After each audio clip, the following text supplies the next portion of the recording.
Hello, I'm Tom Wilkinson, and welcome to the Thinking in English podcast, a podcast aimed at intermediate to advanced level English learners. Thinking in a foreign language is a vital step on the road to fluency, and this podcast aims to help you achieve this by discussing various topics ranging from current events to science, philosophy, economics, and much more. Just a reminder that all of our transcripts are now available on the Thinking in English blog. The vocabulary lists, comprehension questions, and all articles are there for you to read. The link is in the description, so please check it out. On today's episode, we will discuss some ways different countries try to deal with immigrants. Some countries try to exclude immigrants from society, while others try to assimilate them. But could multiculturalism be a better alternative? But first, here is today's vocabulary list. The written lists are available in the description of the podcast and also on our blog, Thinking in English. Society. Society. The people who live in a particular country or area, and their way of life and customs. For example, we live in a multicultural society. Desirable. Desirable. This is something worth having or wanted by most people.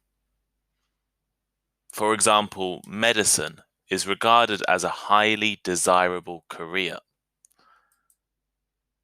Immigrant. Immigrant. A person who has come to a different country in order to live there permanently. The USA, for example, has a large immigrant population. Exclusionary. Exclusionary. Causing someone or something to not be allowed to take part in an activity or to enter a place. For example, the police set up an exclusionary zone around the crime scene. Assimilation. Assimilation. Causing or making someone become part of a group, country, society, to make them similar to something else. For example, the assimilation of immigrants into American culture has been a constant feature of US history.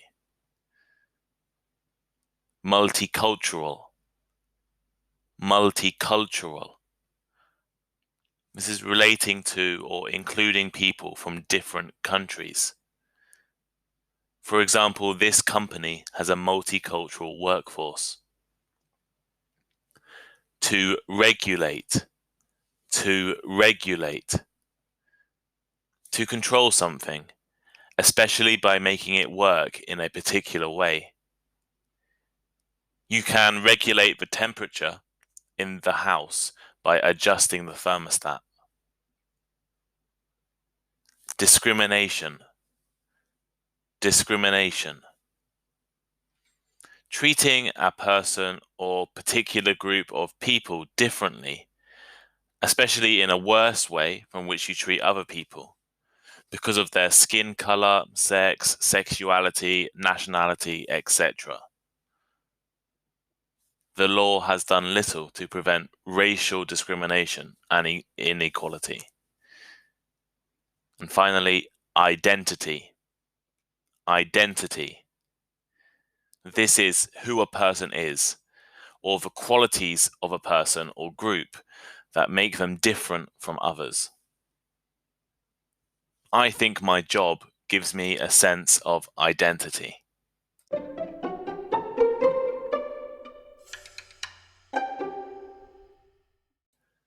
In episode 5 of this podcast, we discussed the idea of citizenship. We looked at the definitions of citizenship and how you become a citizen. One of the ways to become a citizen is called naturalization, essentially changing your citizenship to another country's. This process can be relatively easy in some countries, but much more difficult in other places. However, the world we live in is becoming more and more international, and people are moving between countries more regularly than ever before. Millions and millions of people work, live, and study in places different from their citizenship. And for most of these people, naturalization is not possible or desirable. Although this international situation offers many opportunities that never existed in the past, it also poses some major challenges for countries. For example, how do you include immigrants into your society? How do you deal with new cultures or children who speak different languages? What rights should immigrants have? Should they be considered the same as citizens or as different? Building upon these questions, today I want to introduce some of the different ways that countries try to solve the problem of immigration. The approaches countries adopt to deal with such issues varies incredibly. So this episode will focus on three broad categories: exclusionary systems, assimilation systems, and multicultural systems. Some of the vocabulary I use might be a little difficult, but I will try my best to give you an understandable explanation. So first, let's talk about exclusionary systems. What does this mean? The definition of exclusion is to prevent someone or something from joining a group. Therefore, if a country chooses an exclusionary solution to solving the problems of immigration, it means stopping immigrants from joining parts or all of the society. Moreover, it would also stop immigrants from getting the rights, privileges, and opportunities enjoyed by the majority of other citizens. For instance, not being able to access health care, or participate in politics, or qualify for free education. Rather than accepting newcomers, countries that use such a system focus on regulating or controlling foreigners.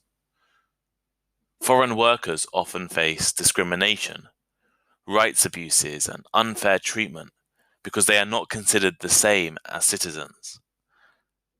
Also, one of the most important features of countries that exclude immigrants is that there is often no possibility for immigrants to change their status. They are prevented from becoming permanent residents or citizens. On the other hand, some countries decide to use an assimilation system. What does this mean? Well, the definition of assimilation is the process of becoming similar to something. So this is the complete opposite of exclusion. Instead, this system aims to include immigrants and different communities into society. However, and importantly, they don't just include immigrants. They want to make immigrants the same as or similar to native-born citizens. They are allowed to join society so long as they act like the rest of society. There are a number of methods how this is achieved. Often, it is done by teaching language and values to immigrants. While this is obviously not a bad thing in itself, immigrants are often encouraged to stop using or use less of their original language, values, and cultures. Therefore, under this kind of system, immigrants have to make a decision. They can join the society of the country they live in and get some of the benefits, but at the same time, they have to give up their original culture. As we saw in the episode on citizens, you have to be a Muslim to be a citizen of Qatar. So a Christian, Hindu, atheist would have to change their beliefs to naturalize. But does this have to be the case? Is there an alternative to excluding immigrants from society or assimilating immigrants into society? Well, actually, there is a middle ground, and we call it multiculturalism. Multiculturalism is basically in the middle of exclusion and assimilation. It allows immigrants and their families from many different diverse backgrounds to join a society without losing their own identity. They would be both allowed to join the national community and to keep their culture, languages, and practices. This tends to work best in countries that are already naturally diverse. Many people have said that multiculturalism is a solution to the problems caused by today's international world. Instead of forcing people to change, we could let people keep their culture. Instead of making people forget their culture, we could learn from their cultures. And maybe it could even make our culture and our societies better. Examples of multiculturalism include providing language lessons, giving information to people in many different languages, and even offering some local political representation to immigrant populations. So here is today's final thought. What is the best system? That probably depends on where you are. But I think in the future, multiculturalism will become more normal. And how about your countries? What system does your country use? Many of the listeners of this podcast come from East Asia, especially Japan, South Korea, and Taiwan. In all of these countries, there is a mix of different systems used. Often workers are excluded from society, while on the other hand, people moving there to get married are encouraged to assimilate. But what do you think will happen in the future?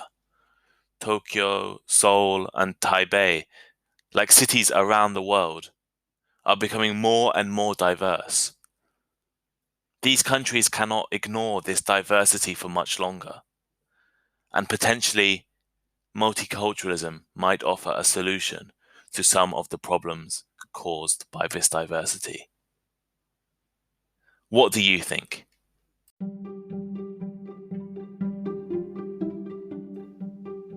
Thank you for listening to today's episode of Thinking in English. Share with your friends, check out our social media links in the description, and send us a message. We appreciate all of your feedback. Make sure to have a look at our blog, Thinking in English. You can find the full transcripts, vocabulary lists, and articles. If you have any ideas for topics, future podcast guests, or learning formats, please let us know. And please leave us a rating. So thank you, and see you next time.